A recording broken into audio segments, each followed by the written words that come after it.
शुरू अल्लाह के नाम से जो बड़ा मेहरबान नहायत रहम करने वाला है। जैसा कि आप लोगों को मालूम है कि अमीर तहरीक लब्बैक पाकिस्तान हाफिज़ साद रिजवी और अनस रिजवी की बाजियाबी के लिए तहरीक लब्बैक पाकिस्तान के वकला ने एक रिट पटिशन दायर कर रखी थी, जिसकी आज समाअत थी और वह समाअत मुकम्मल हो चुकी है। अमीर तहरीक लब्बैक पाकिस्तान हाफिज़ साद रिजवी और उनके भाई अनस रिजवी की बाजियाबी से मुतल्लक समाअत के दौरान मिस्टर जस्टिस जवाद जफ़र ने रिमार्क्स दिए कि पूरे पंजाब में दोनों अफराद के खिलाफ जितनी भी एफआईआर्स दर्ज हैं उनकी मुकम्मल और तफसीली फहरिस्त आइंदा तारीख तक अदालत में पेश की जाए।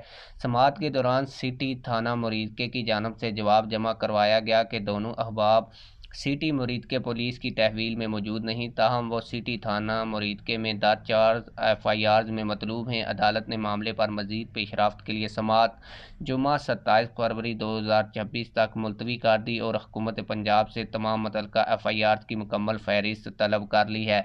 आप लोग इस हवाले से क्या कहते हैं? कमेंट सेक्शन में हमें अपनी राय से ज़रूर आगाह कीजिएगा। मिलते हैं किसी और वीडियो में। अल्लाह हाफिज़।